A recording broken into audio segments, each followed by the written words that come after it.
Welcome back in the closet for part 2 of keeping your relationship popping, as Ange would say, or is it popping? And it's what is something about not being boring? Yeah, it's to keep your relationship popping.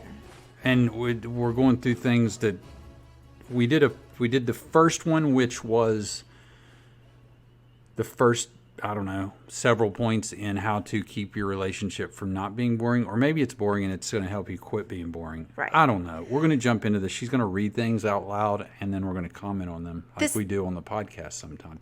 I'm explaining things very... Yeah, you really are going overboard with it. Okay, so very good. We went through 1 through 7 on part 1 of this, and this is part 2. We're starting with 8. So the number 8 way, what thing you can do to keep your relationship popping is play games in your relationship.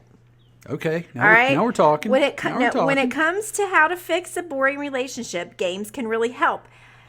Not talking about being manipulative in your relationship. I'm talking about a little healthy competition that can help spice up your relationship and make it more fun. Board games and card games work well, but this works best with games geared towards your health. Okay, so they're saying buy a Fitbit and do a competition about it. We did that. Remember, it's not good. It's not bad. No, it's not bad, but for us, sometimes things aren't. Some things we shouldn't compete in. I agree. And I mean, it gets out of control. It does get out of control, but people are doing stupid stuff. Like I'm like, oh yeah, you're up. Yeah, well, I'm going down to get another glass of water, and really, I'm in the garage doing jumping jacks, freaking at 11:30 at night. I think games are fun. I mean, this, for instance, what we are doing with our podcast, what we are doing with TikTok. TikTok is kind of a type of game. I mean, just like before we started this podcast, before we got our showers, we went outside and recorded a TikTok together. It was fun. We laughed. We joked. We had to get creative with each other. We had to get you know what I mean? So you're together doing the thing, and it's kind of like a game. And that's what I tell we've talked about this before. It's fun. So I tell my friends when they're like, you're doing TikToks? You know, yeah, it's fun. It brings us together. We've already talked about that before. Somebody brought up just on our live that we're doing the water competition, and we did do that with our drinking the water. Those kind of competitions are cool. But playing just outright games is fun. Jeff and I play cards a lot of times. We'll throw on some music. We'll get out the cards. We'll play Tonk, or we'll play Rummy, which he kills me every single time in Rummy. A straight pimp. Sometimes we put bets with them. You know what I mean? Like whoever wins, we do whatever. Flirty bets too. Like they might be to spice things up like that. That way you're like, okay, yeah, you win. That we're gonna just to spice up maybe the sexy side of your life. Because right. Don't go too far into that yet, because that's not. But okay. You got to get creative.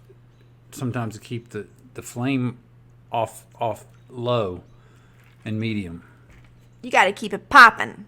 Or just the pilot light. If you got just the pilot light going, you got to do something to get that pilot light lit up a little bit. You got to have that spark, and you got to put it up to medium high and let that thing boil.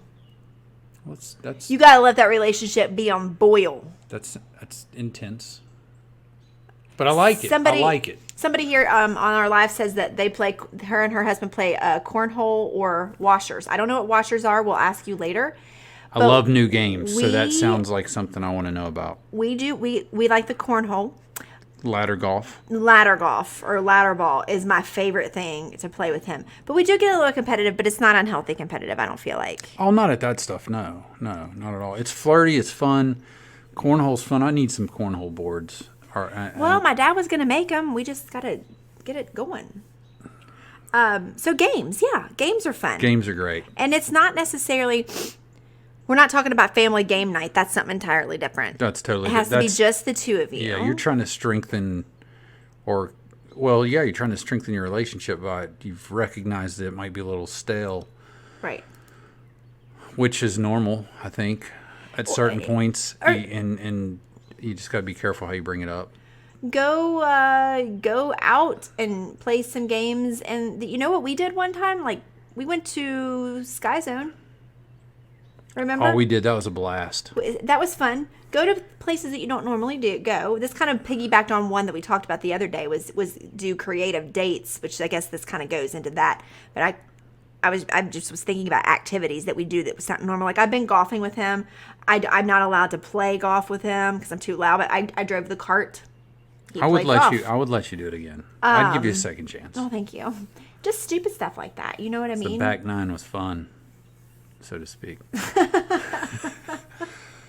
Anyway, number 9. Start. This is good, you guys. I think this is really important. Start sexting. Now Sure. I know. Can get awkward I know. when you start out. That you're like, what? Start sexting. It says number 9. Stop using text to talk about important dates and what you need to pick up from the grocery store.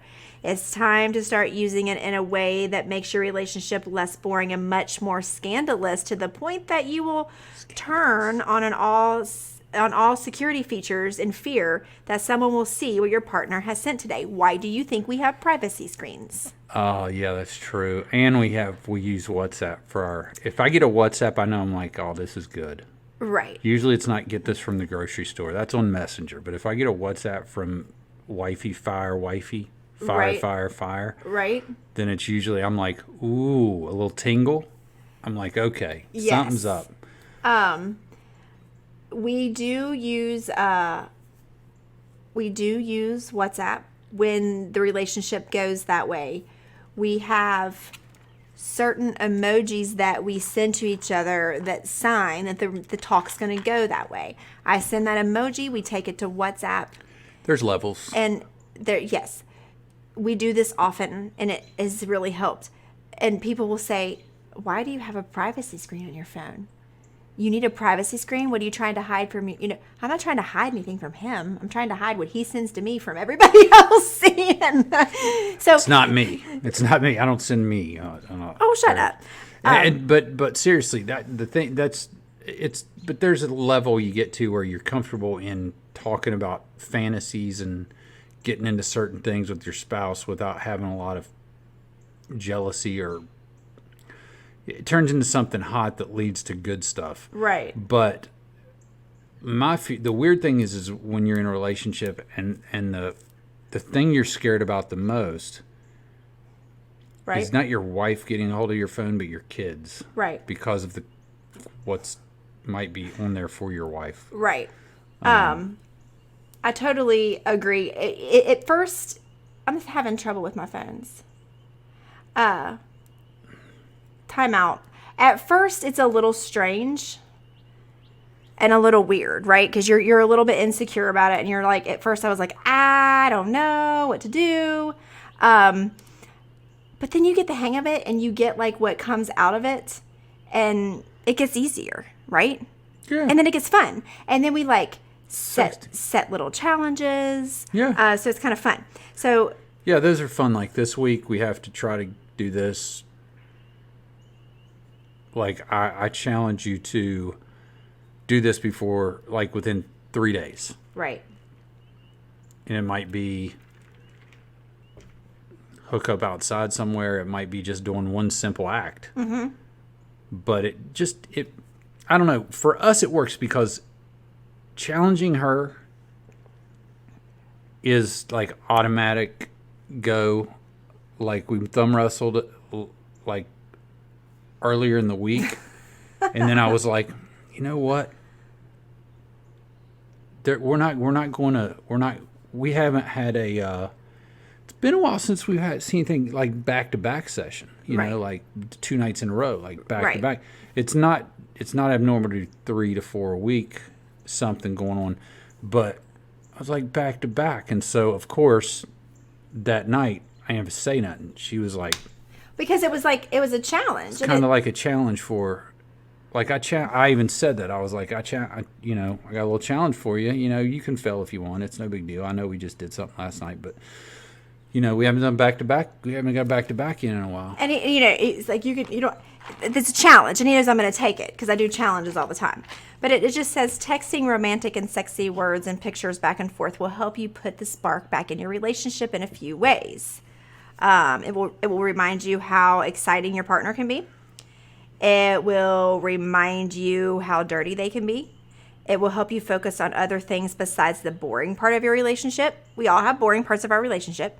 It will keep you guessing about what they are going to say next. If you're not sure where to start, think of something that you wouldn't normally say to your partner, but you would love to tell them. This will come to a shock to them and be far from mundane. As you get better at it, you will find yourself really turning up the heat, and that's what I was saying. You'll find yourself like, okay.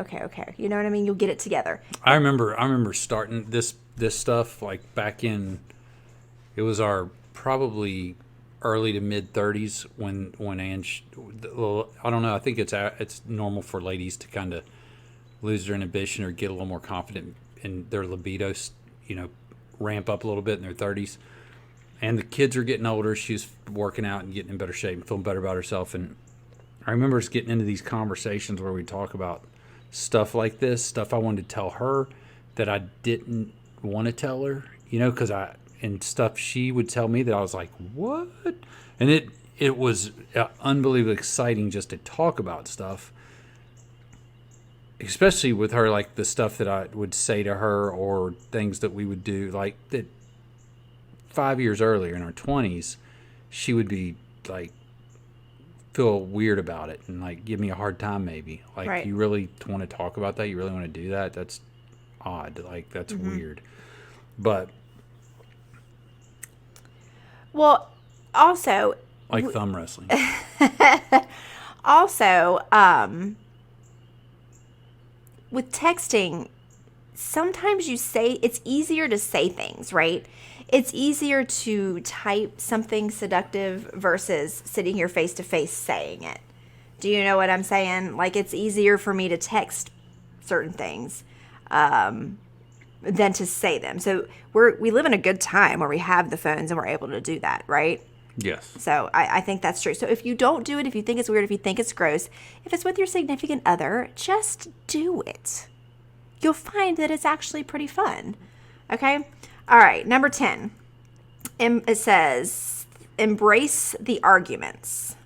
Instead of being upset about disagreeing with your partner, embrace the arguments you have. Don't hide it away and avoid talking about things that matter. Being able to sit down and discuss your differences openly is what separates the boring relationships from the passionate relationships. This is so very true. This is not an excuse to argue all the time, but when the arguments happen, and they will, you can look at it from a different perspective where you have a chance to debate something. You can also separate yourself from the perfect fairy tale romance that can make everything boring, which is true. That is true. We do that all the time. We have sometimes they start out as friendly debates and then they end up as like, fine, whatever, let's just agree to disagree. And that's fine. That's going to happen. If you think that your relationship is messed up because you don't agree all the time, that's far from the truth. I think it's the other way around. I think if you're agreeing all the time, somebody's submitting. Yeah. Somebody's submitting and faking it and then that builds resentment, because I've done it, you've done it early on in a relationship when we're younger, because I grew up thinking that. I thought everybody has to agree, everything, and it's not true. Like she said the other day on one of my lives, some of the things you say, some of the things you believe, some of the things you talk about, if I wasn't married to you, I wouldn't like you when you talk about them. Right. So, shouldn't agree with those. But guess what? That's the way I believe, and that's the way I think, and she doesn't have to believe that way. She shouldn't have to think that way. Right. And it might make her mad that I do, but at the end of the day, it doesn't matter. Well, and that goes back to part one. One of the points was embrace the other person's uniqueness. You can't change people, which, and we're not going to talk about that again. We've already talked about that. But definitely embracing your disagreements and your arguments. You can learn from each other. You can build on it. You can turn it into a positive. It doesn't always have to be a negative. But there is something about debating as an adult that is, because there's a lot of topics that he and I don't agree on necessarily. I think you're smarter if you make friends with people who disagree with you. I think you get smarter if you find people that don't fall in line with you. And it's just when everybody agrees on everything, when you find a group of people that won't challenge each other, don't ask questions, they get dumber. Right. I mean, that's the way I think of, like, and I'm all about God and religion, but I mean, I had so many questions growing up that I thought that I was a bad person if I asked those questions. I thought I was a bad person, didn't have faith, and was going to hell if I asked why. How really? Well, how do you know that really happened? Right. Because it said so, and God said it, and so why don't we? Why? I had so many questions. I was like, well, why do we believe this in the Old Testament, but Right. I'm able to wear 2 different cloths now, and it's okay? How come they used to get murdered if they worked on the Sabbath, but we can actually do stuff? Like I was a religion minor. Well, and that's the same thing with. But I always had questions that I suppressed because anytime I started those conversations, I was made to feel kind of like I wasn't godly. Well, but so you should be able to do that in your relationship as well. If somebody, if your partner, if your spouse is doing, if your significant other is doing something that you don't understand, it's okay to question them. Like, why are you doing that? Like, you might not say it in that tone. I just said it, but you know what I mean. Well, you called me out. You did it the other day. I did? Yeah, you've done it a few times the last couple of weeks, which is good because I backed down, because if you wouldn't have called me out, you would have got resentful and I would have got more forceful with that attitude. Right. And when you call your spouse or your significant other out on something, the other person's by nature probably going to retaliate back a little bit and bite back. And that's okay. Right? That's fine. Absolutely. You're going to get defensive because if you're like me, you don't want to be wrong and you want to be able to justify everything you do. And at the end of the day, you've called me out on things before and I've bit back because I'm a biter. Okay? Literally, figuratively, and literally speaking. She is a biter. I am a biter. If had somebody to wear turtlenecks for summer in the summer to work. No, when I was a little kid, I actually bit a kid in the nursery, and I bit him so hard he had to go get a stitch in his cheek. So I physically bite and I figuratively bite back. You guys who have been on my TikTok lives have seen some people come at me. I come back swinging. Like, you come at me a little bit, I'm coming back harder. That's just my personality. So if he comes at me a little bit, I'm coming out swinging. Not physically swinging at him, but I'm going to bite back. So that's just my personality. The problem is when you get to this level, and I know a lot of people out there know this because they're in these relationships. We know how to get each other. We know how to press that button. Right. And I'll do it just because. Sometimes. Oh, we all do that. She'll come at me. I'll make it a whole lot worse. Eventually regret it. But it's irresistible. At the time, it's irresistible. Yeah. Okay, number 11. And this is a very good one. And this is something that Jeff and I need to do maybe a little bit more of. Because we're both into social media so much. It's my job, part of my job, actually. But it's unplug often. And this is so important, and I need to do it more. When you're face down, I knew that we'd get him. I knew just me saying face down would get him. Ass up. When you're face down into a phone or tablet or computer, you can't see your partner and your relationship clearly. When you're staring at the TV, you can't talk about things that matter. You need to unplug, and you need to do it more often. If you don't, your relationship will always seem boring because you're never in tune to it. Oh, look, they're referring Big Brother. We love Big Brother, this show. Big Brother is known for having live camera feeds. I know more people who watch the boring relationships on that show for hours than I do people who spend time together interacting in their own relationships. Some of my friends, whatever. Here's the thing. I agree with this. And when we first started doing TikTok lives, mine would start at 8 and would go on until forever. And I was finding myself turning it off after it could go till 10 or 10:30, 11 sometimes. Yeah, and I would turn it off and I'm like, I can't keep doing this. Because I'd turn it off, we'd go to bed. And I'm like, no. This isn't happening. I love my TikTok family, but they're not cutting into our time to spend together. Yeah, because so we decided that, that's why we cut it off at 9:30. 98% of the time. We cut it off at 9:30 so we can have that hour and a half to spend together. Now, what we do in that hour and a half depends. We may watch a TV show, but we're watching it together. But here's my thing. I need to be better at when I turn my live off at 9:30, maybe I check all my stuff one more time, and then I need to put my phone down and aside. But what I find myself doing is we're watching a show together, but I'm scrolling through, or I'm on somebody else's live, or I'm,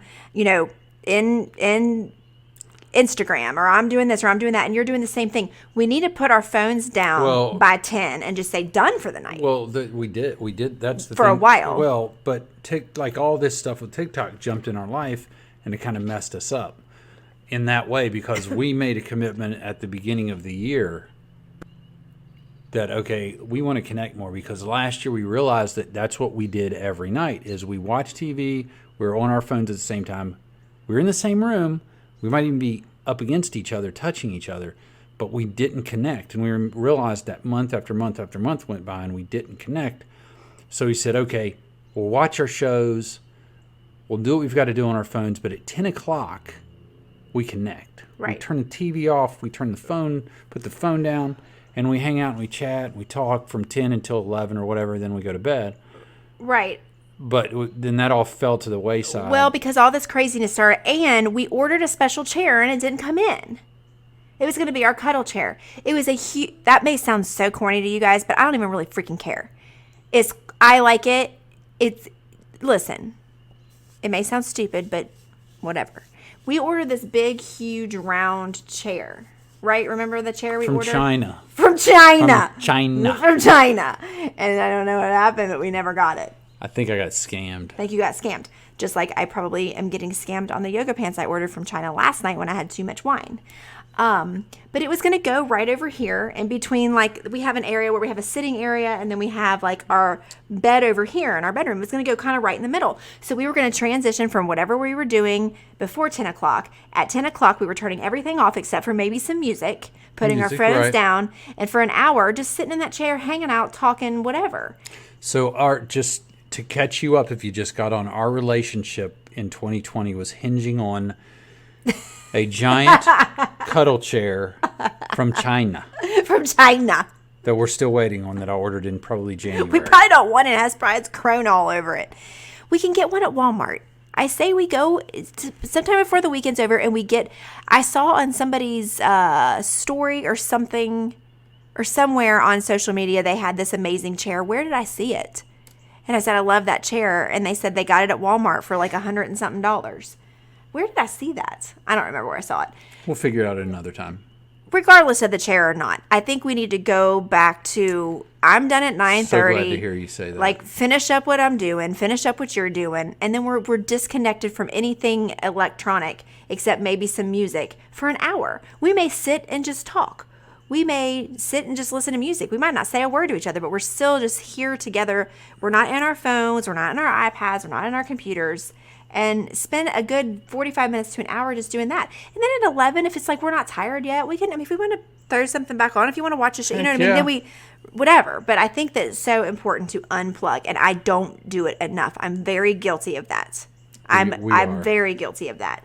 I'm going to be the first to admit I really am. All right, last point, and then it's done. Point number 12 is don't buy into reality shows. I don't know where this is going to go. I talked about perception and comparing your relationship in this article and on how to fix a boring relationship, but I need to add that sometimes what you see is not really what is happening. I think reality shows have made reality much different than it is.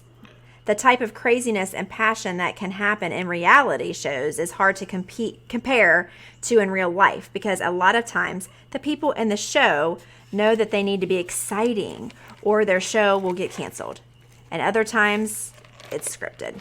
The people in reality shows may not have as much excitement as it seems in their real lives. They are showing you a small little fragments of their life, usually the most exciting parts, and then going on with their daily business of routine and boring stuff. I say this all the time.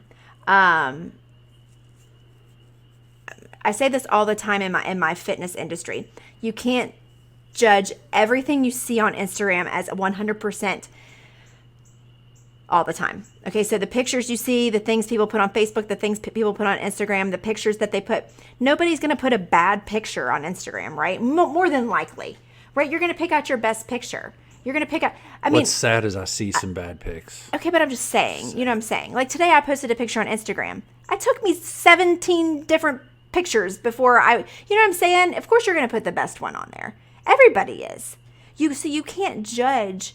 Not saying that the people who are putting these types of pictures on Instagram, it's not them, but you just got to be careful what the situations you see. that you post your birthdays, you post your celebrations, you post when you get a new car, you post when you get a new house, you put, so you take, so the image is that, gosh, I wish I had that life. It's so great, but you don't even know that behind the Instagram is the 98% of their life they're not showing you, which is just like most families. There's struggle, there's serious issues going on with children or in the relationship or whatever, which is not, nobody wants to celebrate that.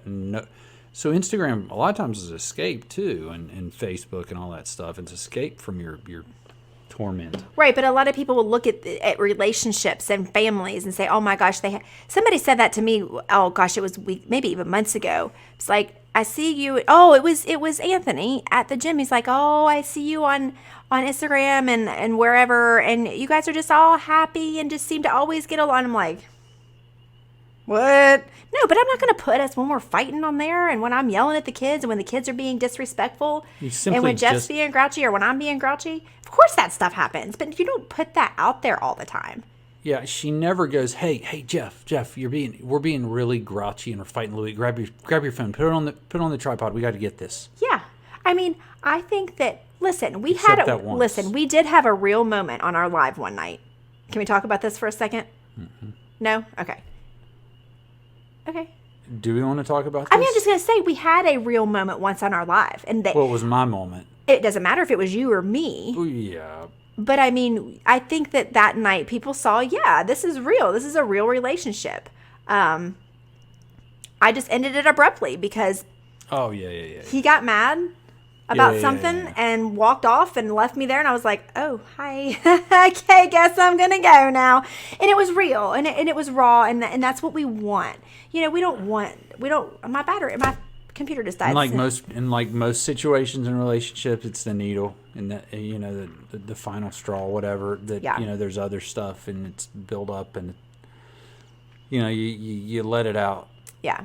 In the wrong place sometimes. Yeah, so you do have to be careful by comparing your life, comparing yourself, comparing who you are to what you see on social media or what you see on reality shows, because it's true. It's not all 100% reality, because what happens when the camera's off? What happens, behind the scenes? So just be careful with that. But anyway, that was the end of the article. I hope it helped. I hope you all try some of these things out. Try some of these points out. See what happens. Play some games. Do some sexting. Embrace the uniqueness of your partner. Go on some creative dates. Do some of these things and see if your relationship, it doesn't mean you have a bad relationship if you feel like your relationship is boring or kind of stale. It doesn't mean you're with the wrong person. I think you might have a normal relationship. It's 100% normal. That's the problem, is people think, oh, I fell out of love, or this isn't, well, maybe. There's usually a reason for that. Right. And if both parties are trying, and the thing is when it's about the other person, that's the hard part is I think a lot of people,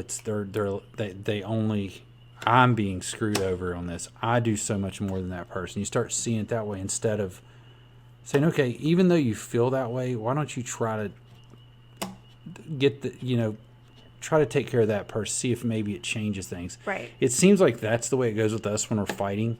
It's funny how when I'm so dead set on not letting up, how much worse it gets for both of us, because she's not. But it seems like when I'm like, I see your side, I'm sorry, I know. And then she's like, maybe not immediately, maybe later, and this goes for both sides. She's like, yeah, I didn't need to do that though. It's like you both kind of come to this place where you want to meet in the middle, rather than when you want to just dominate. And I trust me, I've done it. You've done it. Everybody's done it. Where it's like, no, I'm not letting off the gas on this. And sometimes, the other person's 100% wrong, but Right. And sometimes rubbing their face in it too much can create some I mean, bad things in the future. I know, but it's kind of fun for a minute. It Because is. you're so very trust me. rarely wrong. You're so very rarely wrong. Oh, now we're going to start. You're going to start? No, I'm just saying, like, usually when we're fighting, it's something stupid that I've done, or I've picked at you, or I've done this, or I've done, and you're usually the right one. And so, like, when there's that moment where, like, you were an asshole, and it was not me being a bitch, it was you actually being an asshole, or you were wrong. Well, I know you have. I have, but I'm just saying, I like to relish in that for just a minute. Like, just a minute. Yeah. Can you say that one more time, that you were being an asshole? One more time. Can you say I was right one more time? Yeah, you've been right. No, but you know what I mean. So anyway, that's that. I think we're done here with this podcast. I think it was a good one. Done, son. I think that you should try some of these out and see if it doesn't, get your relationship popping. Popping. Get your relationship. You should title this podcast, Get Your Relationship Popping. Back to back. There I'm we going to go. put it back to back. Because there's I think two you parts. Back to back. I like it. Back to back thumb wrestling sessions. Now you're asking In the too much. closet. All right, that's enough. Goodbye.